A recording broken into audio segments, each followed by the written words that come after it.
But Chief Ameh, are you worried that Peter Obi might not be able to replicate the numbers that he garnered in the 2023 election if he is on the ballot in 2027?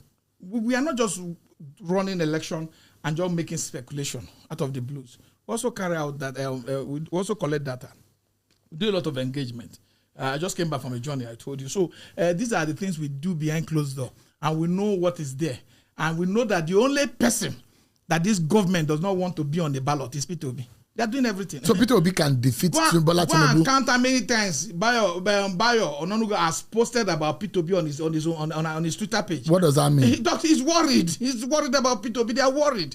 They don't talk anything without talking about Peter Obi. If Atiku Abubakar, you think Tinubu is not afraid of Atiku Abubakar?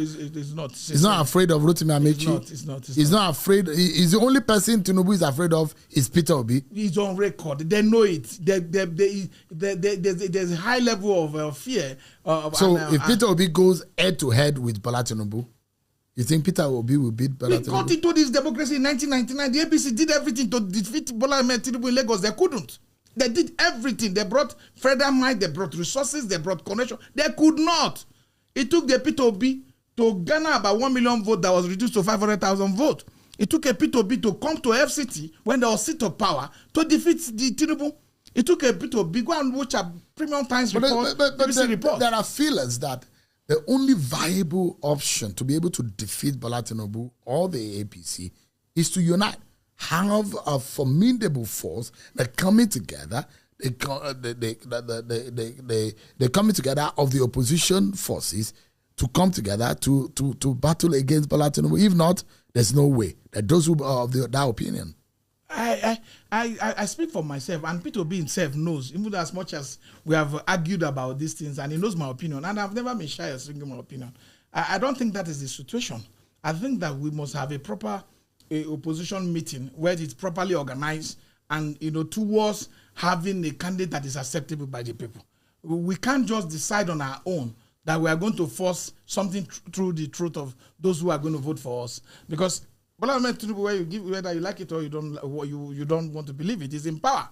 So you can't come and bring somebody that will not be able to excite the young population, that will not be able to excite the electorate to go to the polls and vote. Does Peter Obi excite the younger population? People are injured. I saw in Lagos where a lady got her eye, almost removed, and she went back after treatment to go and vote. You think that will be replicated in 2027? It will go more than that.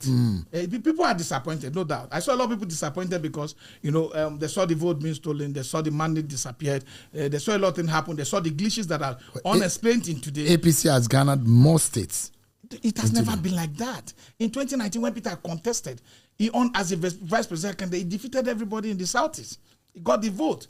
But when they tried it with Okowa in 2023, with APC, with the PDP, they couldn't get the Southeast. They couldn't get the South side. Don't forget, in 2023 election, Okowa was the vice president candidate of the PDP in the Delta. Peter scored over 80% of the vote in Delta. It is not, elections have changed, the dynamics have changed, the system have changed. Before we used to talk, I've been in police for a long time, you know me.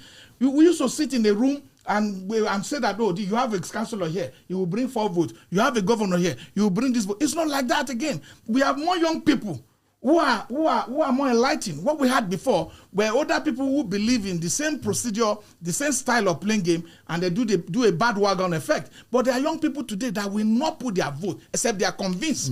There are young people today. But this feeling that if Atiku and Peter Obi join forces, they will be able to defeat anyone.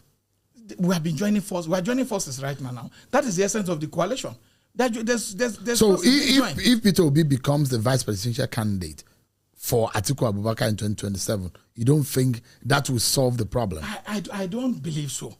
A lot of people believe that, and I'm not excited about it. For me, I think we should all continue to pursue our idea of a better Nigeria, and that person that that I feel is perfectly suited for that position is Peter Obi, and I think that. I've known Peter Obi for a long time. And one thing I know about him is his prudent nature. I think one of the greatest challenge we face in government today is the waste in our government. I told you about the kind of money being spent. The Nigerian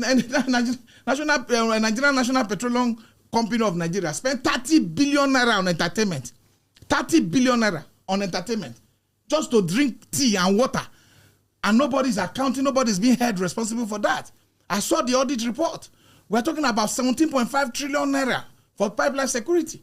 We're talking about 7.5 trillion for subsidy in 2024 when we had the 2023 budget that shouldn't even carry anything like subsidy. So these are challenges that were clear. You say you are putting money in this in. There's no mitigating factor for the removal of subsidy.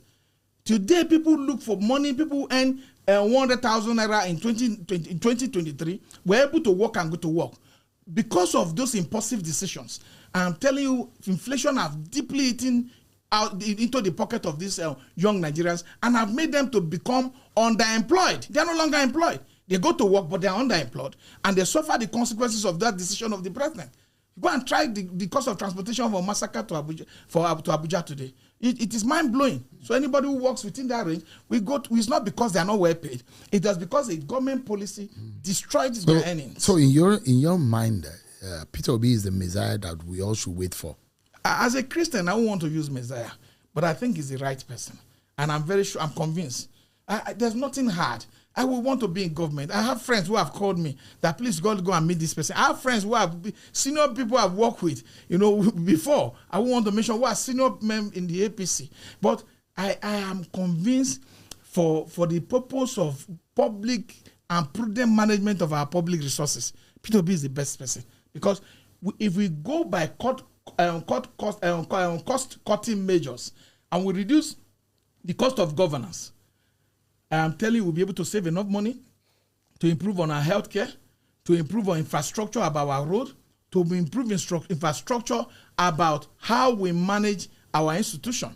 We have wasted a lot of resources in doing nothing, and we are not moving because we continue to have motion without movement. So much money being spent, much budget being appropriated. You so much believe in Peter Obi, but someone like Nyesom Wike, the FCT minister, doesn't think that the effort or the performance of Peter Obi in Anambra State when he was governor is anything to write home about. That record, he doesn't think is enough to be able to hand over the affairs of this country into the hands of a Peter Obi. When did he start behaving like that? When?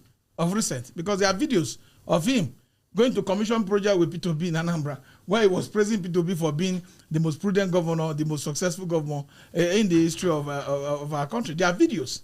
Those videos are there. So when did it change?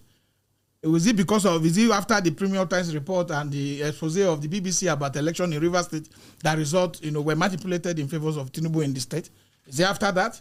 Because I don't know when it changed. I don't know when his decision about But his view is that in the 8 years of running the affairs of Anambra State, Peter Obi kept state funds in the bank instead of investing in infrastructure, and therefore lacks the moral standing to criticize other people. That's why Nigeria is not saving for the future. There was a time we wanted to have a national, they call it, it's keeping my head now, the fund that we're supposed to save at the time during Obasanjo-Wela, Nigeria's Sovereign Wealth Fund or something, and the governors went against it. This money is supposed to be saved for future generations and be able to cushion whatever external shock that comes to affect the country. What Peter Obi was doing was to increase the credit rating of the state, and that is what you do. Nobody keeps the money that he could steal. Every government who want to leave, they steal money. You can't keep money in the bank account when you know you have the capacity to steal the money. And don't forget, if you go to just suppose the budget of that time, when governors were barely, maybe in Anambra, were barely receiving 2.5 billion per month as monthly allocation, 2.5, 2.3, or 3 billion. Today, look at what governors are getting. And there's no accountability. Look at what people got. People like him got from derivation money, where they got extra money. What did they do in their state? There's nothing. So, but in Anambra, if you go back to look at the budget, you will discover that the man was almost earning like 2 billion, 3 billion for FAC on a monthly basis.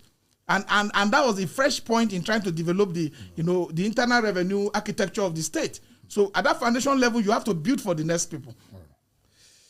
On a final note, what do you see for Nigeria, especially in the politics of 2027 at its building? In the next few months, we are actively going to get into that politics. I see brighter future, and I think that the population of Nigerian voter today and the demographic have changed, to be able to drive a new course for our people. We need to have a Nigeria that is solely driven on the basis of merit, credibility, competence and capacity, and these are the things I see in Peter Obi. And for that kind of future for our country, we'll be able to develop a country that will be the envy of many countries, many foreigners, and many of our admirers who have also changed their mind. Look at the story of Rwanda.